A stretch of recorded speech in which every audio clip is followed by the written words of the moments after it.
দাজ্জালের ফিতনা ভয়াবহ কেন, এইটা বুঝাতে গিয়ে আমি যেটা বলতে চাচ্ছি সেটা হচ্ছে, দেখেন এত যুক্তি দিয়েও পৃথিবীর সকল বাতিল ইলাহকে তারা যে রব হওয়ার যোগ্য নয়, এটা প্রমাণ করার পরেও কয়জন মানুষ হেদায়েত হয়েছে? কয়জন মানুষ পূর্ণাঙ্গ তাওহীদে বিশ্বাস করে? সেটা আহলে কিতাব ইহুদি খ্রিস্টান হোক, সেটা যারা আহলে কিতাব নয় মুশরিক তারা হোক, আর নামধারী মুসলমান হোক, যে কবরে যায়, মাজারে যায়, তাবিজ কবজ কবিরাজের আশ্রয় নেয়, জিনের আশ্রয় নেয়, কতজন? তাহলে এতগুলো বাতিলিলা কেউ রব হওয়ার প্রমাণ দিতে পারতেছে, তারপরেও মানুষ তাদের ইবাদত করতেছে। তাহলে এবার চিন্তা করেন, যেই দিন দাজ্জাল রব হওয়ার প্রমাণ দিয়ে দিবে, সেই দিন মানুষের কি হবে? রব হওয়ার প্রমাণ ছাড়াই মানুষ বাতিল ইলাহের ইবাদত করতেছে। আর আল্লাহ পবিত্র কোরআনে চ্যালেঞ্জ করতে থাকলেন যে এদের প্রমাণ দিতে বলো এরা রব কিনা। রব যদি না হয় ইবাদত করিও না, ইবাদতের যোগ্য নয়। তাহলে এবার দাজ্জাল তো রব হওয়ার প্রমাণ দিয়ে দিবে। দাজ্জাল মৃতকে জীবিত করবে, আর আদেশে আসমান থেকে বৃষ্টি বর্ষণ হবে, জমিন থেকে ফসল উৎপাদন হবে, জান্নাত দেখাবে, জাহান্নাম দেখাবে, আপনার মৃত দাদা দাদিকে জীবিত অবস্থায় পেশ করে দিবে। তাহলে তখন মানুষের কি হবে? তখন কয়জন ঈমান নিয়ে বাঁচতে পারবে? এই জন্য দাজ্জালের ফিতনা পৃথিবীর সবচেয়ে বড় ভয়াবহ ফিতনা, যেই ফিতনায় পতিত হবে উম্মতে মুহাম্মাদী।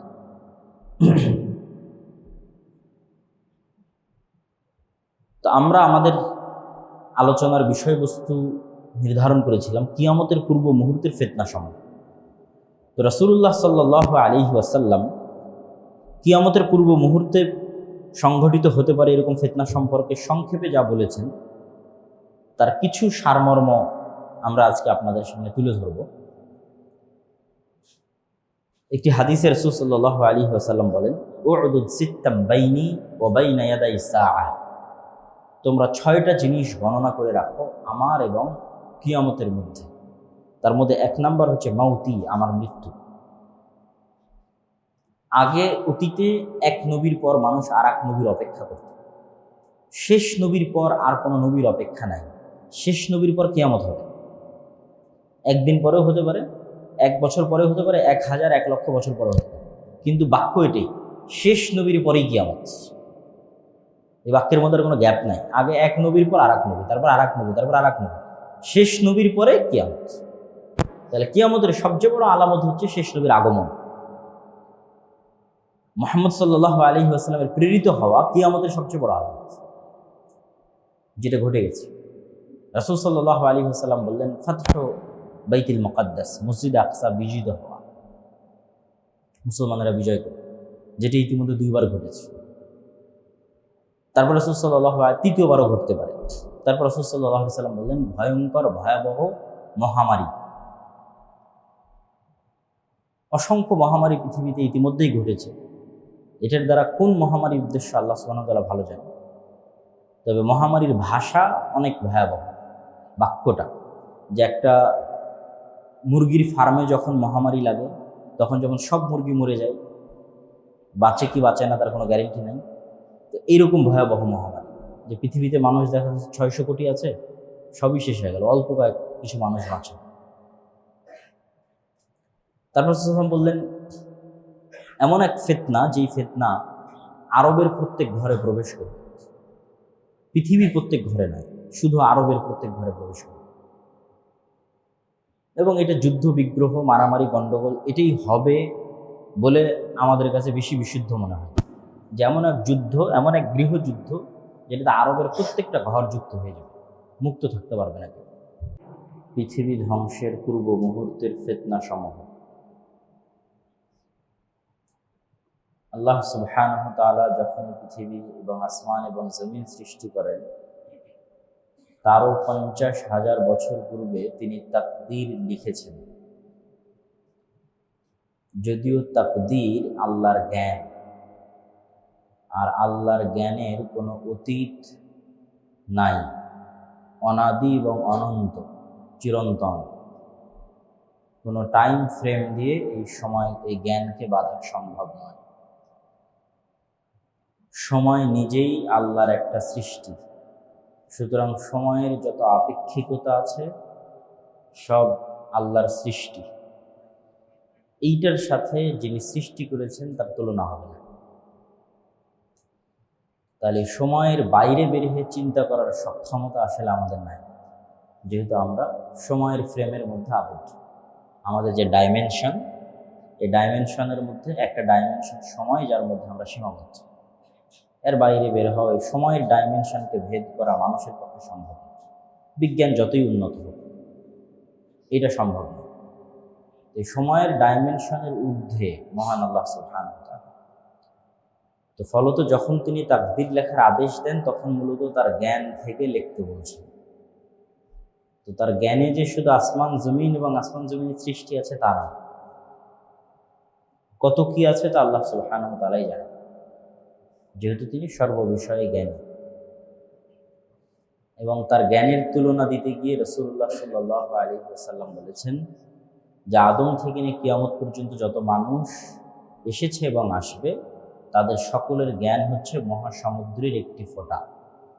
যত জ্ঞানী, বিজ্ঞানী, ইউনিভার্সিটির টিচার, ভিসি, স্টুডেন্ট, আলেম ওলামা, হাফেজ, মুহাদ্দিস, শাইখুল ইসলাম, ডাক্তার, ইঞ্জিনিয়ার, যত জ্ঞানী পণ্ডিত বুদ্ধিমান মানুষ পৃথিবীতে আছে আদম থেকে নিয়ে কিয়ামত পর্যন্ত সবার জ্ঞান সমান এক ফোঁটা পানি মহাসমুদ্রের। আর ওই মহাসমুদ্র হচ্ছে আল্লাহ সুবহানাহু ওয়া তাআলার জ্ঞান বা তার চেয়েও বেশি। আল্লাহ সুবহানাহু ওয়া তাআলা তার জ্ঞান থেকে তাকদীর লিখতে বললেন পৃথিবী সৃষ্টির 50,000 বছর পূর্বে।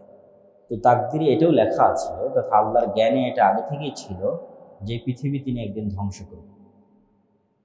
তাহলে এটা পূর্ব সিদ্ধান্ত, পৃথিবী ধ্বংস হবে, আসমান এবং জমিন ধ্বংস হবে, এবং আসমান এবং জমিনের মধ্যে যা কিছু আছে তার সব কিছুর পরিবর্তনশীলতা এবং তার সব কিছুর অস্থায়িত্ব প্রমাণ করে যে আসমান জমিন নিজেও অস্থায়ী। আসমান এবং জমিনের মধ্যে যা কিছু আল্লাহ বানিয়েছেন অথবা যা কিছু মানুষ বানায়, একটাও পার্মানেন্ট না। সেটা 700 বছর বয়সী গাছ হোক, 1000 বছর বয়সী কচ্ছপ হোক, সবগুলোরই একটা এন্ডিং আছে, শেষ হয়ে যায়। মানুষও যেটা বানায়, যতই শক্তিশালী বিল্ডিং তৈরি করুক, ব্রিজ তৈরি করুক, 100 বছর, 200 বছর, 500 বছর, আসমান এবং জমিনের মধ্যে যা কিছু তৈরি হয় তার সব কিছুই যেহেতু অস্থায়ী, তাই আসমান জমিন অস্থায়ী। এবং সেটিকে বলা হচ্ছে কিয়ামত, পুনরুত্থান। ইসলামের অন্যতম বিশ্বাসের একটি বিশ্বাস হচ্ছে পুনরুত্থানে বিশ্বাস করা, অথবা আরও সারমর্ম করে বললে ইসলামের মৌলিক দুটো বিষয় হচ্ছে পুরো কোরআনের সারমর্ম। যদি আমাকে বলা হয় যে 2 বাক্যে ইসলামের সারমর্ম কি, পবিত্র কোরআন এবং সকল হাদিসের সারমর্ম 2টা বাক্যে কি হতে পারে, তার একটা বাক্য হচ্ছে তাওহীদ আর একটা বাক্য হচ্ছে পরকাল। এই 2টা জিনিস দিয়েই কোরআন পরিপূর্ণ করা আছে। তাওহীদ কিভাবে মানুষকে বিশ্বাস স্থাপন করতে হবে আল্লাহর প্রতি, এটার বিভিন্ন যুক্তি, তর্ক, দলিল পবিত্র কোরআনে বিভিন্ন আঙ্গিকে, বিভিন্ন অ্যাঙ্গেলে তুলে ধরা আছে। আর পরকাল নিশ্চিত হবে, সব মানুষকে পুনরায় জীবিত করা হবে, এটা আছে। তো অনেক সময় মানুষের কাছে এটা বিশ্বাস হতে চায় না যে সে কিভাবে পুনরায় জীবিত হবে। এই জন্য আল্লাহ সুবহানাহু ওয়া তাআলা অসংখ্য নিদর্শন দিয়েছেন। তার মধ্যে সবচেয়ে বড় নিদর্শন হচ্ছে মানুষ মাটির তৈরি, এবং মানুষ যত ধরনের vitamin, protein, minerals, magnesium, calcium যা কিছু খাদ্য থেকে মানুষ গ্রহণ করে তার সব কিছুই মাটি থেকে তৈরি হয়।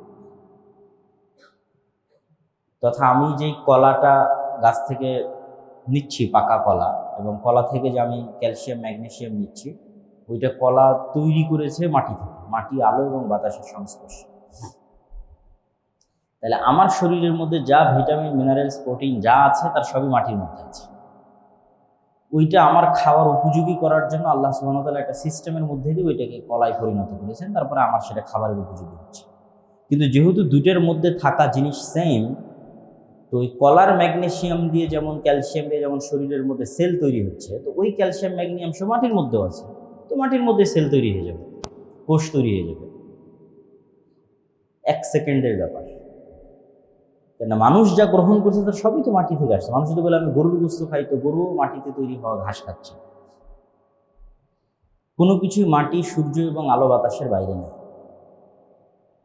ফলত এটা খুবই সহজ যে আজকে আমরা যেমন একটা বীজ মাটিতে রোপণ করতেছি, এই রোপণ হওয়া বীজ এত বড় কাঁঠাল গাছ হয়ে গেল, সেই কাঁঠাল গাছে আবার কাঁঠাল তৈরি হলো। এটি বেশি আশ্চর্যের না মানুষের মতো একটা জীবন্ত প্রাণীর মেরুদণ্ডের হাড্ডি থেকে আবার মানুষ জীবিত হবে? কোনটা বেশি আশ্চর্যের? আমার কাছে এই গাছ বেশি আশ্চর্য। না, গাছের বীজের দানা তত জীবন্ত না, গাছের মানুষের চাইতে তো আর সে জীবন্ত না, তার মধ্যে থেকে একটা গাছ জন্ম হয়ে গেছে, সম্পূর্ণ বিপরীত এবং সম্পূর্ণ ভিন্ন। মাটির সেই যে আল্লাহ শক্তি এবং ক্ষমতা দিয়েছে তার মধ্যে থেকে সেটা তৈরি হয়েছে। তাহলে এত জীবন্ত একটা তরতাজা প্রাণী, তার মেরুদণ্ডের হাড় মাটির মধ্যে পুঁতা আছে, সেখান থেকে সে একদিন গাছের মতো বের হবে না। কোনটা বেশি ইম্পসিবল? গাছ বেশি ইম্পসিবল, আর এটা বেশি সহজ। যেটা বেশি অসম্ভব সেটিরই লক্ষ কোটি নিদর্শন আল্লাহ পৃথিবীতে দিয়ে রেখেছে। এই জন্য পুনরুত্থান অতি সহজ, পুনরুজ্জীবন খুবই সহজ। পুনরুজ্জীবন এবং পুনরুত্থানের এই সহজতা দেখাতে গিয়ে আল্লাহ সুবহানাহু ওয়া তাআলা এই পৃথিবীতেই অসংখ্যবার পুনরুজ্জীবন এবং পুনরুত্থান ঘটিয়েছেন, অসংখ্যবার। মুসা আলাইহিস সালাম 70 মানুষকে নিয়ে তুর পাহাড়ে গেলেন, তারা মারা গেল। মৃত মানুষকে আল্লাহ আবার জীবিত করে দেন। এক নবী এক গোরস্থানের পাশ দিয়ে অতিক্রম করছে, যেখানে গ্রাম এবং শহর ধ্বংস হয়ে গেছে, পুরাতন। নবী বলছে এই পুরাতন ধ্বংসপ্রাপ্ত শহর গ্রামকে আল্লাহ কিভাবে পুনরায় জীবিত করবে? তো আল্লাহ তখন ওই নবীকেই মৃত্যু দিয়ে দিলেন। 100 বছর পরে নবীকে আবার জীবিত করলেন। জীবিত করে জিজ্ঞেস করছে যে তুমি কতদিন মৃত ছিলে বলো? তো অল্প সময়। বলছে যে তোমার সামনে তোমার ঘোড়া বা উট যেটাতে তুমি সফর করছিলা, ওটার পচে গলে লাশ শেষে যে হাড় হাড্ডিগুলো আছে, যে সে হাড় হাড্ডি, তাহলে সময় অতিক্রম হয়েছে 100 বছর। তা আমি এভাবেই জীবিত করতে পারি। এরকম অসংখ্য মৃতকে জীবিত করার ঘটনা আল্লাহ সুবহানাহু ওয়া তাআলা ঘটিয়েছে, এবং ঘটাতে ঘটাতে এটাকে আরো সহজ করে দেওয়ার জন্য মানুষের ব্রেনে, যে এটা কঠিন নয়, অসম্ভব নয়, আল্লাহ একজন নবীর মুজিজাই দিয়ে দিলেন হচ্ছে মৃতকে জীবিত করা। ঈসা আলাইহিস সালাম তিনি এভাবে একটা এক মুঠ মাটি নিতেন আর বিসমিল্লাহ ইজনিল্লাহ বলে ফু দিতেন, মাটি থেকে ইনস্ট্যান্ট পাখি হয়ে আকাশে উড়ে যেত। উনি যে কোনো মৃত মানুষের গায়ে হাত দিতেন, বিসমিল্লাহ বিজনিল্লাহ বলতেন, মানুষ জীবিত হয়ে যেত। তাহলে ঈসা আলাইহিস সালামের কাছে এসে মৃতকে জীবিত করাকে আল্লাহ ডাল ভাত বানিয়ে দিলেন, যে এটা এত ইম্পসিবল কিছু নয় যে তুমি অবিশ্বাস করবা যে আল্লাহ তোমাকে জীবিত করতে পারবে। এই সেম জিনিসই ঘটবে। আমরা যে কিয়ামতের পূর্ব মুহূর্তের ফিতনাগুলোর কথা বলতেছি, এই কিয়ামতের পূর্ব মুহূর্তের সবচেয়ে বড় ফিতনা হচ্ছে দাজ্জাল। দাজ্জালকে আল্লাহ সুবহানাহু ওয়া তাআলা এই সেম ক্ষমতা দিবে যে সে মৃতকে জীবিত করতে পারে। এবং এখান থেকে আমাদের বুঝতে হবে দাজ্জালের ফিতনা কেন ভয়াবহ। এবং আমরা যে ইসলামের দুটো সারমর্ম 2 বাক্যে তুলে ধরেছি, একটা তাওহীদ আর একটা পুনরুজ্জীবন এবং পুনরুত্থান। তো তাওহীদ যেহেতু ইসলামের মৌলিক বিশ্বাস এবং কোরআনের মূল সারমর্ম, তো যত যুক্তি তর্ক আল্লাহ নিজে তাওহীদের পক্ষে কোরআনে তুলে ধরেছেন, সেই যুক্তি তর্কের সারমর্ম হচ্ছে যার মধ্যে রব হওয়ার যোগ্যতা নাই সে ইবাদতের যোগ্য নয়। যত যুক্তিতর্ক পুরো কোরআনে আছে, তার এক বাক্যে সারমর্ম হচ্ছে যার মধ্যে রব হওয়ার ক্ষমতা নাই সে ইবাদতের যোগ্য নয় বা ইলাহ হওয়ার যোগ্য নয়। এটাকে আল্লাহ দেখবেন বিভিন্ন অ্যাঙ্গেলে ফুটিয়ে তুলবে। আল্লাহ সুবহানাহু ওয়া তাআলা কোরআন মাজিদের মধ্যে জিজ্ঞেস করবে, তোমরা যাদের ইবাদত করো তাদেরকে বলো তো তারা একটি মাছি অথবা মশা সৃষ্টি করতে পারে কিনা? আল্লাহর প্রশ্ন। তাহলে প্রশ্নতে কি বোঝা যাচ্ছে? মশা এবং মাছি সৃষ্টি করার রবের ক্ষমতা, যার মধ্যে রবের ক্ষমতা নাই সে ইবাদতের যোগ্য না।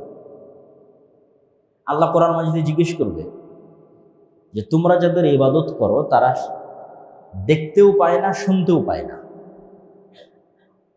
আর আল্লাহ সুবহানাহু ওয়া তাআলা শুনেন এবং দেখেন। তাহলে কি বোঝা যাচ্ছে? দেখতে পাওয়া এবং শুনতে পাওয়া রবের গুণ।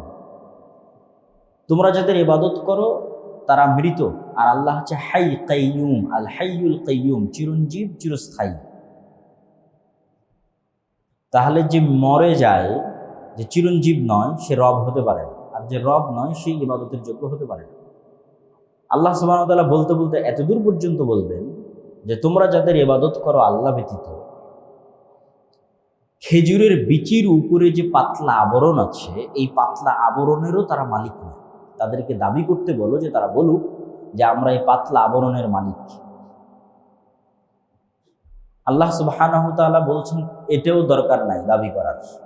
তাদেরকে এইটা দাবি করতে বলো যাদের তোমরা ইবাদত করো, যে ঠিক আছে তারা পৃথিবীর মশা মাছি সৃষ্টি করতে পারবে না, তারা চিরঞ্জীব চিরস্থায়ী নয়, তারা খেজুরের পাতলা আবরণের যে আছে ওই সমপরিমাণ তথা সরিষা সমপরিমাণও কোনো কিছুর মালিক নয়, বাদ দিলাম।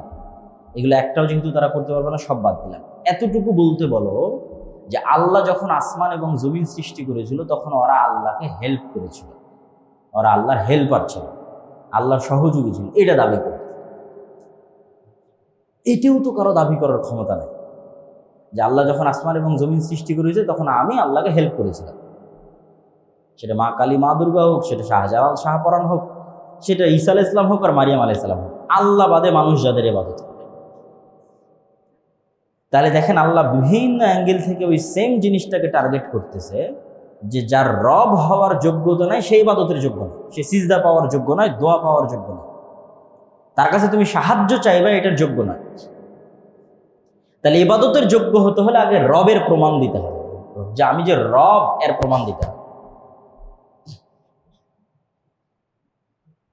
তো এতগুলো যুক্তিতর্ক তুলে ধরে দাজ্জালের ফিতনা ভয়াবহ কেন, এইটা বুঝাতে গিয়ে আমি যেটা বলতে চাচ্ছি সেটা হচ্ছে, দেখেন এত যুক্তি দিয়েও পৃথিবীর সকল বাতিল ইলাহকে তারা যে রব হওয়ার যোগ্য নয়, এটা প্রমাণ করার পরেও কয়জন মানুষ হেদায়েত হয়েছে? কয়জন মানুষ পূর্ণাঙ্গ তাওহীদে বিশ্বাস করে?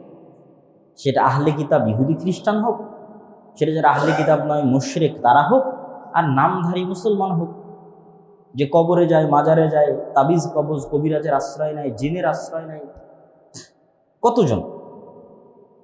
তাহলে এতগুলো বাতিল ইলাহ কেউ রব হওয়ার প্রমাণ দিতে পারতেছে, তারপরেও মানুষ তাদের ইবাদত করতেছে। তাহলে এবার চিন্তা করেন, যেই দিন দাজ্জাল রব হওয়ার প্রমাণ দিয়ে দিবে সেই দিন মানুষের কি হবে? রব হওয়ার প্রমাণ ছাড়াই মানুষ বাতিল ইলাহের ইবাদত করতেছে, আর আল্লাহ পবিত্র কোরআনে চ্যালেঞ্জ করতে থাকলেন যে এদের প্রমাণ দিতে বলো এরা রব কিনা। রব যদি না হয় ইবাদত করিও না, ইবাদতের যোগ্য নয়। তাহলে এবার দাজ্জাল তো রব হওয়ার প্রমাণ দিয়ে দিবে। দাজ্জাল মৃতকে জীবিত করবে, আর আদেশে আসমান থেকে বৃষ্টি বর্ষণ হবে, জমিন থেকে ফসল উৎপাদন হবে, জান্নাত দেখাবে, জাহান্নাম দেখাবে, আপনার মৃত দাদা দাদিকে জীবিত অবস্থায় পেশ করে দিবে। তাহলে তখন মানুষের কি হবে? তখন কয়জন ঈমান নিয়ে বাঁচতে পারবে? এই জন্য দাজ্জালের ফিতনা পৃথিবীর সবচেয়ে বড় ভয়াবহ ফিতনা, যেই ফিতনায় পতিত হবে উম্মতে মুহাম্মাদী।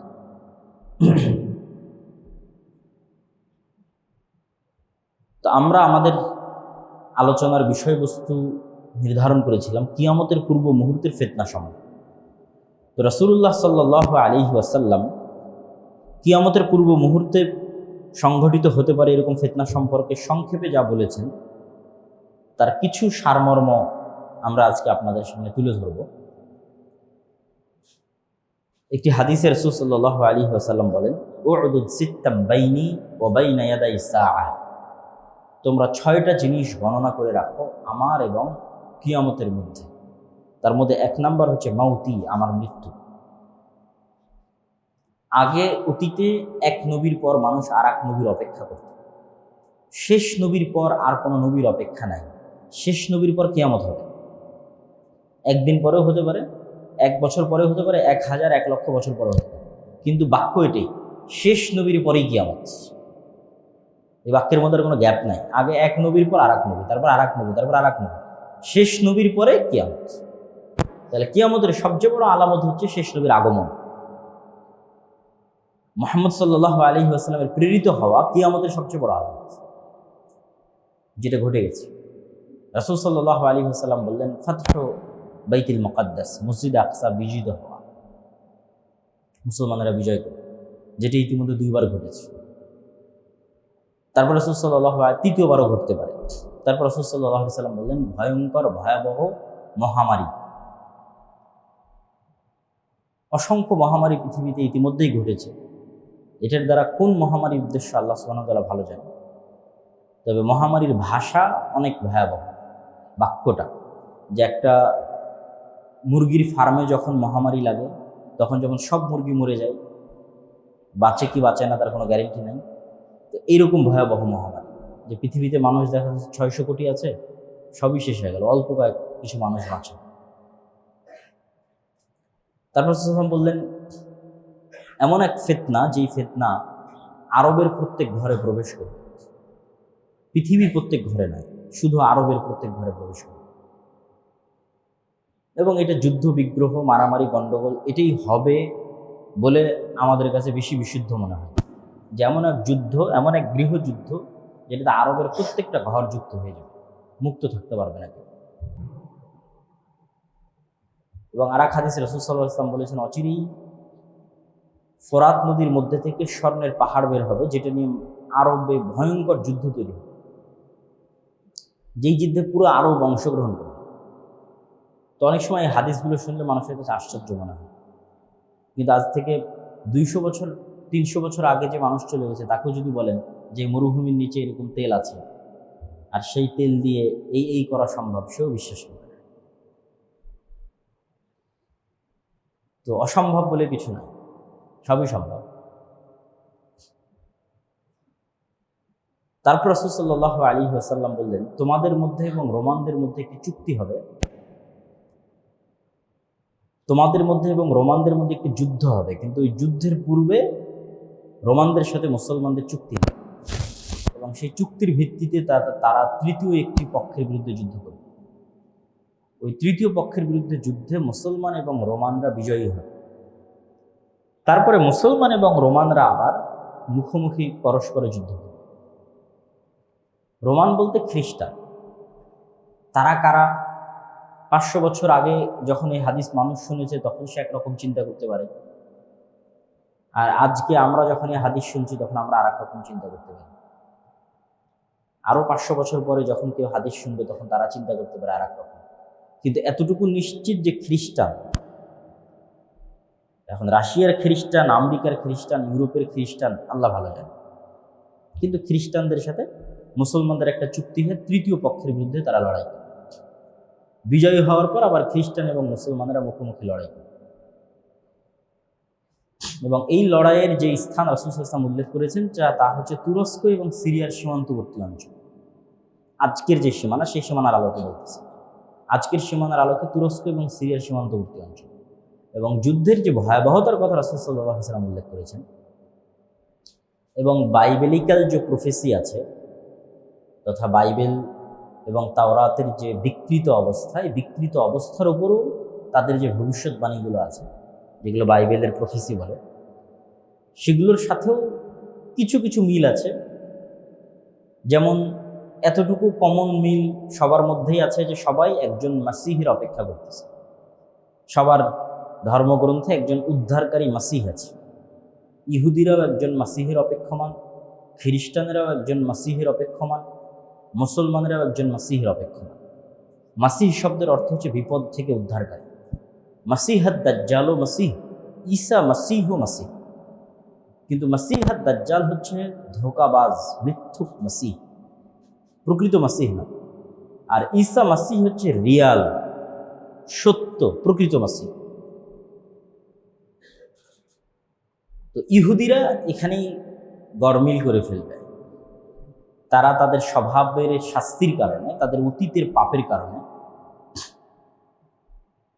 তারা মিথ্যা মাসিহকেই মাসিহ বলে মেনে নেবে, বিপদ থেকে উদ্ধারকারী বলে মেনে নেবে, এবং আসলেই দাজ্জাল তাদেরকে বিপদ থেকে উদ্ধার করবে।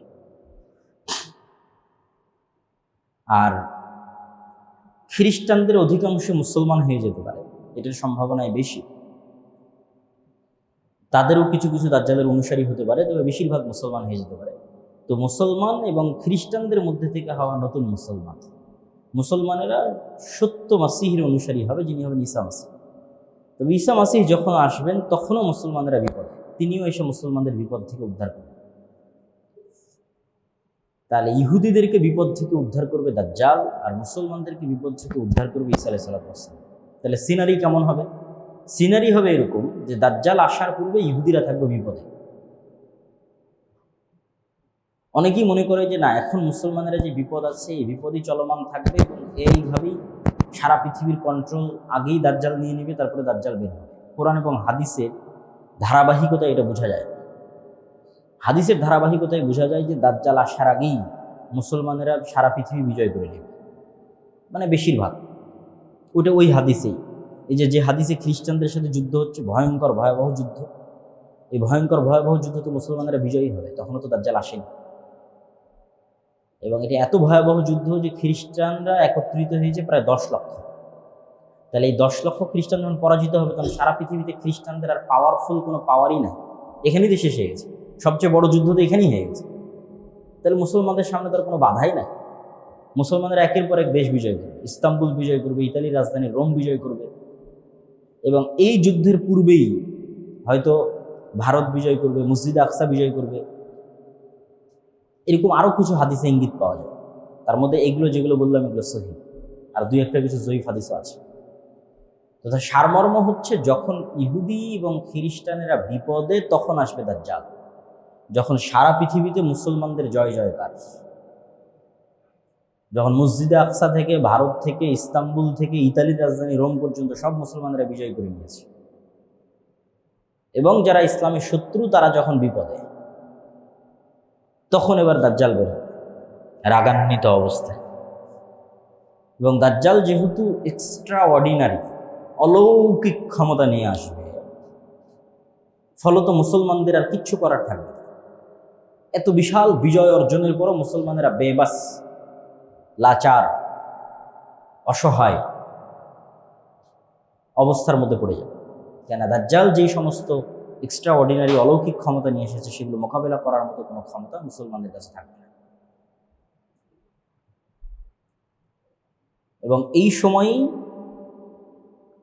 যারা দাজ্জালের উপর ঈমান আনয়ন করবে না, তাদের উপর পৃথিবী এমন সংকীর্ণ এবং সংকুচিত করে দেওয়া হবে যে রাসূল সাল্লাল্লাহু আলাইহি ওয়াসাল্লাম বলছেন, শাম, সিরিয়ার মুসলমানদের খাবারের জন্য শুধু এরকম কাঠ বাকি থাকবে, এরকম কাঠ। কেন? ফসল যেহেতু উৎপাদন হচ্ছে না, বৃষ্টি যেহেতু বর্ষণ হচ্ছে না, সেহেতু গাছের পাতা খাওয়ারও তো সুযোগ নেই। গাছই তো হয়নি, তো পাতা কই থেকে হবে? তাহলে বাড়িতে আগে থেকে রাখা যে ফার্নিচারগুলো আছে, কাঠ, এগুলোর মধ্যে থেকে চিবিয়ে রস বের করার চেষ্টা করবে। এই কাঠ ফেড়ে এর মধ্যে থেকে চিবিয়ে রস বের করার চেষ্টা করবে এবং ওইটা খেয়ে বাঁচার চেষ্টা করবে। আর যারা দাজ্জালের উপর ঈমান আনয়ন করবে, মৌমাছি যেভাবে মৌমাছির চাকের সাথে লেগে থাকে, পৃথিবীর সকল ধন সম্পদ তাদের পিছে সেভাবে চলবে। তাহলে যাদের ন্যূনতম 1 টাকাও অবৈধ টাকার প্রতি লোভ আছে, ও দাজ্জালের ফিতনা থেকে বাঁচতে পারবে না। 1 টাকাও যার অবৈধ টাকার প্রতি লোভ আছে, যে না আমার একটু দরকার, নিয়ে নিই, সে দাজ্জালের ফিতনা থেকে বাঁচতে পারবে না। কে বাঁচতে পারবে? যে মৃত্যুকে গ্রহণ করতে প্রস্তুত, কিন্তু ঈমান বিসর্জন দিতে প্রস্তুত নয়।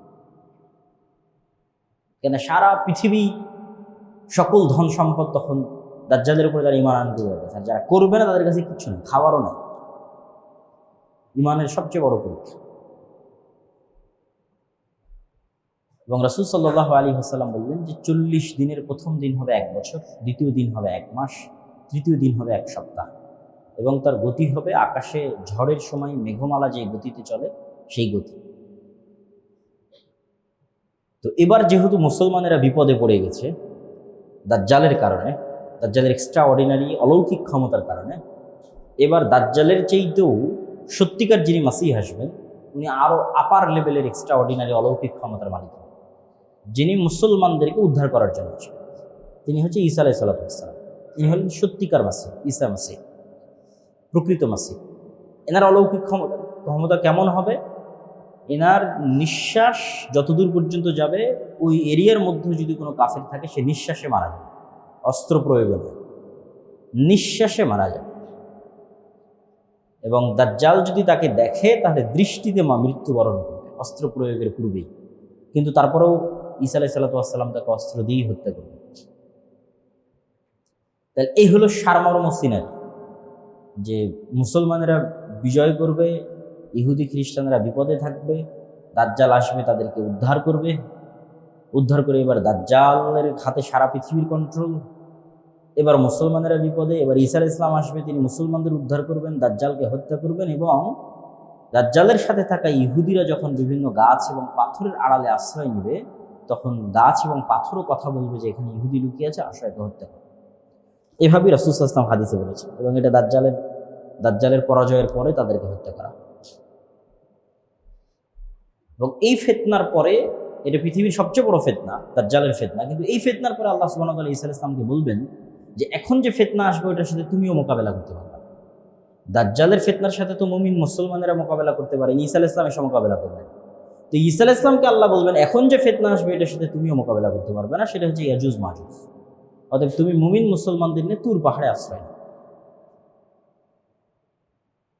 এবং ইয়াজুজ মাজুজের বের হওয়ার কথা এরপরেই বিভিন্ন হাদিসে, সহিহ বুখারী এবং মুসলিমের হাদিসে বর্ণনা করা আছে।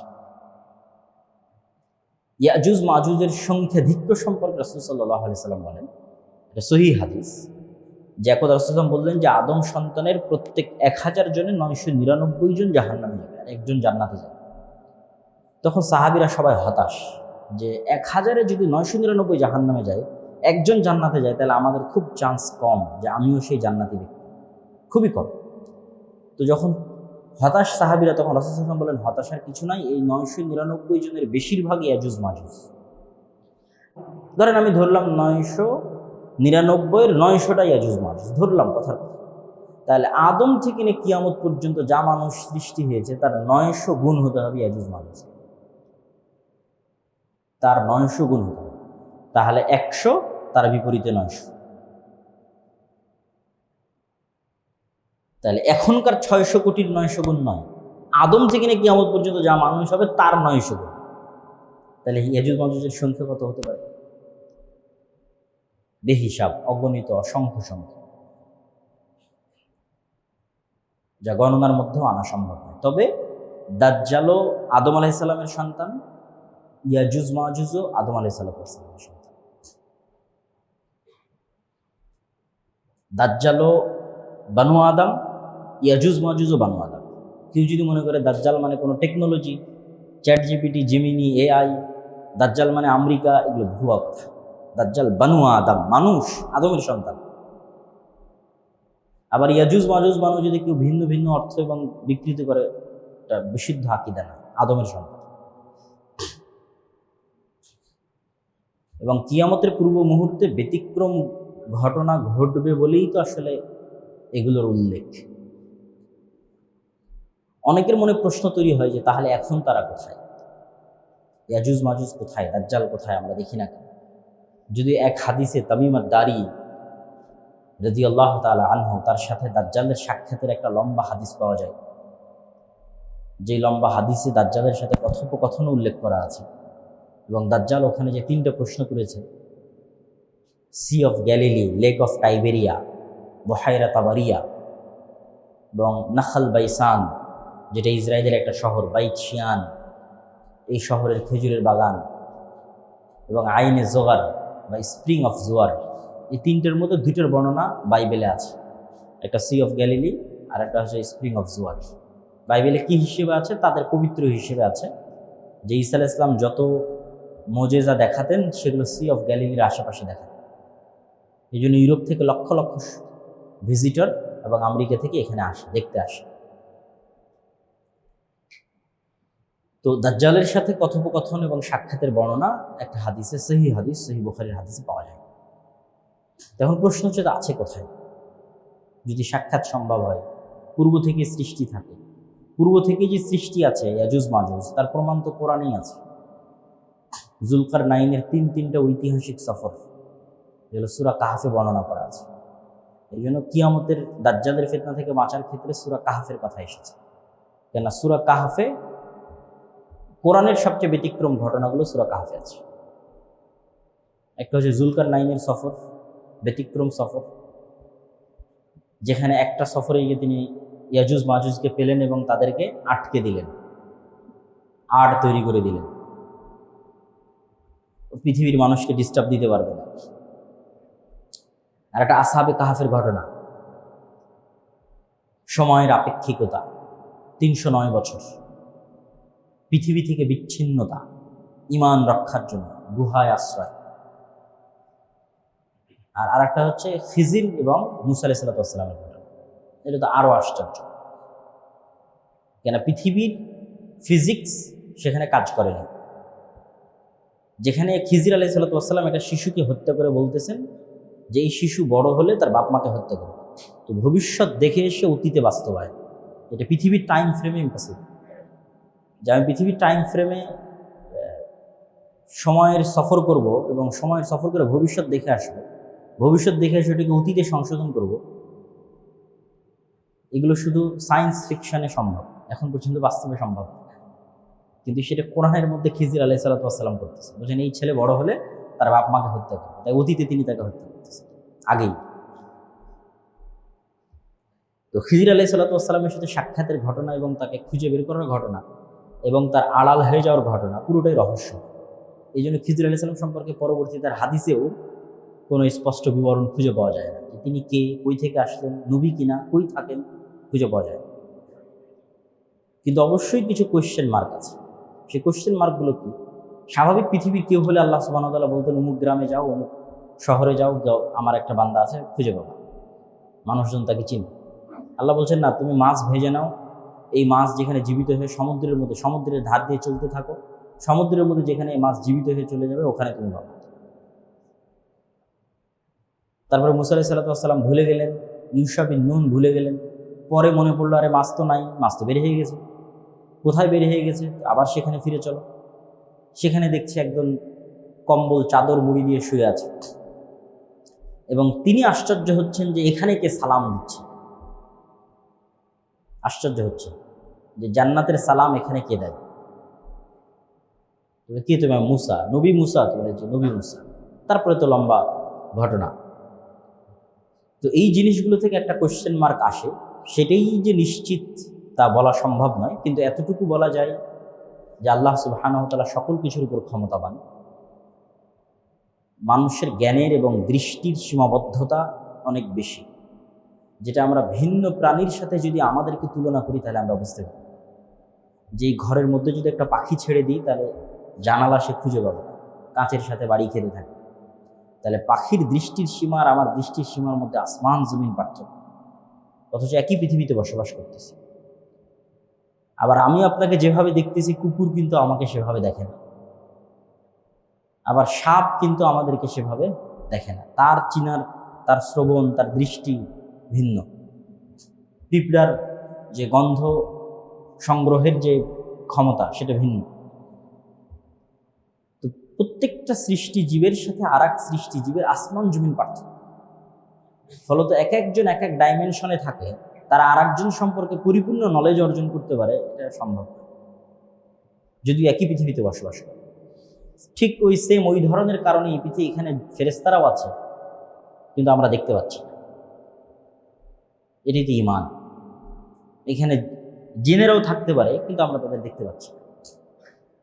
কোরআন এবং হাদিসে তো এভাবেই বলা আছে। মানুষ এলিয়ন খুঁজতেছে, তো মানুষ বাদে আর এক সৃষ্টিজীবের কথা পৃথিবীতে আছে, বলাই তো আছে, বুদ্ধিমান সৃষ্টিজীব, একটা ফেরেশতা, একটা জীব। কোরআন এবং হাদিসে বলা আছে। তাহলে ওইভাবেও যে আল্লাহ সুবহানাহু ওয়া তাআলা দাজ্জাল এবং ইয়াজুজ মাজুজকে রাখতে পারবেন না, এটা অসম্ভব নয়। দ্বিতীয়ত, আল্লাহ সুবহানাহু ওয়া তাআলা যেমন 7 আসমান সৃষ্টি করেছেন, ঠিক তেমনি 7 জমিনও সৃষ্টি করেছেন। এবং 7 আসমান সৃষ্টিতে আল্লাহর যার সময় লেগেছে, 7 জমিন সৃষ্টিতে আল্লাহর তাই সময় লেগেছে। এবং কোরআনে আল্লাহ সুবহানাহু ওয়া তাআলা বলছেন যে প্রত্যেকটাতেই আল্লাহর আদেশ অবতীর্ণ হয়। ইয়াতানাজ্জালুল আমরু বাইনাহুন্না, প্রত্যেক আসমান এবং প্রত্যেক জমিনে আল্লাহর ওহী যায়, আল্লাহর আদেশ যায়। ফলত দাজ্জাল এবং ইয়াজুজ মাজুজকে যদি আল্লাহ সুবহানাহু ওয়া তাআলা অন্য জমিনে রেখে থাকেন, এটাও সম্পূর্ণরূপে নাকচ করা সম্ভব নয়। কিন্তু নিশ্চিত এটাও বলা সম্ভব না। কিন্তু কিয়ামতের পূর্ব মুহূর্তের ঘটনাগুলো যে অনেক ব্যতিক্রম এটা বোঝা যায়। যে একদিন এক বছরের সমান, এটা আল্লাহ চাইলে এমনিই করতে পারে। এখনো যদি আল্লাহ সূর্যকে আদেশ দেয় স্থির হওয়ার জন্য, তো একদিন এক বছরের সমান হয়ে যেতে পারে।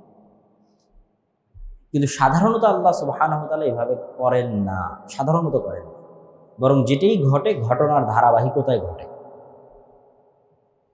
তো যদি ঘটনার ধারাবাহিকতাতে ঘটতে হয়, তাহলে পৃথিবীতে এমন ভয়ঙ্কর পরিবর্তন লাগবে, যেই পরিবর্তনের ধাক্কা স্বাভাবিক হতে অটোমেটিকই সূর্য এবং পৃথিবীতে একদিন হবে এক বছর, এবং একদিন হবে, পরের দিন হবে এক মাস, তারপরের দিন হবে এক সপ্তাহ। ওই যে ভয়ঙ্কর ঘটনা ঘটেছে, ওইটার ধাক্কা স্বাভাবিক হতে এই ঘটনা ঘটতে হচ্ছে, যে একদিন এক বছর, একদিন এক মাস, একদিন এক সপ্তাহ, তারপরের দিনগুলো আবার পৃথিবীর স্বাভাবিক দিন।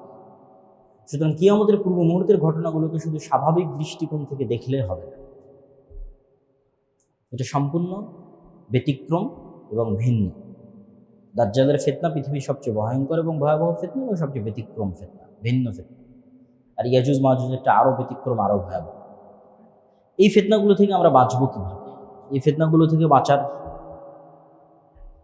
থেকে আমাদের শিক্ষা যেটা, যা আমরা দুটো বাক্য দিয়ে শুরু করেছিলাম, তাওহীদ এবং পরকাল, ইসলামের সারমর্ম। এই দুইটাতে যার বিশ্বাস যত মজবুত, সে পৃথিবীর সকল ফিতনা থেকে তত বেশি সেফ থাকবে।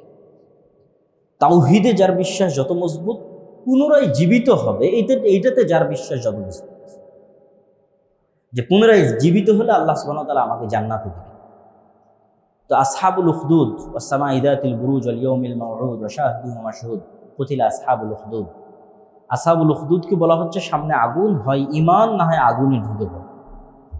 তো আসহাবুল উখদুদ আগুনে ঢুকে পড়তেছে, এটা কেমনে সম্ভব? তাওহীদের প্রতি অগাধ আস্থা, এবং আমি যে আগুনে ঢুকতেছি, আগুন তো জান্নাত, না মৃত্যুবরণ করলে তো আমি জান্নাতে চলে যাব। তাহলে মৃত্যুর ভয় না মৃত্যু জান্নাতে যাওয়ার ওসিলা, কোনটা তার ব্রেনে কাজ করতেছে? মৃত্যু তো জান্নাতে যাওয়ার ওসিলা, মৃত্যুর ভয় নয়। মানে এখন যে মারা যাচ্ছে এটা ভয় না, মারা তো যাওয়াই লাগবে। তাহলে আমার এই মৃত্যুটা হচ্ছে জান্নাতে যাওয়ার ওসিলা, মরলেই জান্নাতে চলে যাবে। তাহলে ওই যে পরকালের প্রতি অগাধ আস্থা, তাহলে ওই আগুনের মধ্যে সে জান্নাত দেখতে পাচ্ছে, ফলত তার জন্য ওই আগুনে ঢোকা সহজ। এই ধরনের ঈমান ছাড়া পৃথিবীর কোনো ফিতনা থেকে বাঁচা সম্ভব না। আমরা তো এখনো অসংখ্য ফিতনার মধ্যে আছি।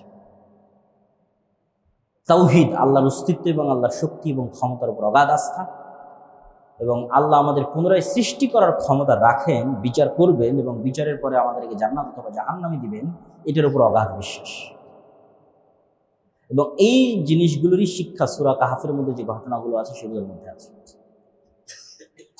যেমন আসহাবে কাহফ পৃথিবী থেকে সম্পূর্ণরূপে বিচ্ছিন্ন হয়ে গেছে তাদের তাওহীদকে রক্ষা করার জন্য। তো এই জন্য আমাদের তাওহীদের প্রতি বিশ্বাস এবং পরকালের প্রতি বিশ্বাসের মাত্রা বাড়াতে হবে, ঈমানকে মজবুত করতে হবে। আমার ছোট্ট একটা বই, আল্লাহর পথে যাত্রা, এই বইটা লেখার পিছনে উদ্দেশ্য এটাই, যে মানুষের ঈমানকে কিভাবে, যে 6টা ঈমান ইসলামের বেসিক মৌলিক ঈমান, এই 6টার প্রতি মানুষের বিশ্বাসকে কীভাবে মজবুত করা যায়, যেন মানুষ দেখতে পাচ্ছে, যেন মানুষ আল্লাহকে, ফেরেশতাকে, পরকালকে, জান্নাত এবং জাহান্নামকে দেখতে পাচ্ছে। এই ধরনের ঈমান ছাড়া আমাদের মুক্তির কোনো রাস্তা নেই। আল্লাহ সুবহানাহু ওয়া তাআলা আমাদের দাজ্জালের ফিতনা থেকে বেঁচে থাকার তৌফিক দান করুক, আল্লাহুম্মা। এখানে আর একটা ছোট্ট দিক নির্দেশনা, সেটা হচ্ছে পুরো ঘটনা থেকে শুধু এই জিনিসগুলো নিয়ে পড়ে থাকা, এগুলোই অ্যানালাইসিস করতে থাকা, কখন ইমাম মাহদী আসবে, কোথায় থেকে আসবে, এটা কিন্তু কাজ নয়। কেননা আপনার মৃত্যুই আপনার কিয়ামত। যত মানুষ পৃথিবী থেকে বিদায় নিয়েছে তাদের কিয়ামত হয়ে গেছে। কিয়ামত মানে কি? কিয়ামত মানে হচ্ছে পরকালে যেগুলো ঘটবে সেগুলো দেখতে পাওয়া। তো আপনি মৃত্যুবরণ করলেই তো ফেরেশতাকে দেখতে পাবেন, জান্নাত দেখতে পাবেন, জাহান্নাম দেখতে পাবেন, তাহলে তো আপনার কিয়ামত হয়েই গেছে। তাহলে যত মানুষ মৃত্যুবরণ করেছে তারা তো ভিন্ন জগতে চলেই গেছে।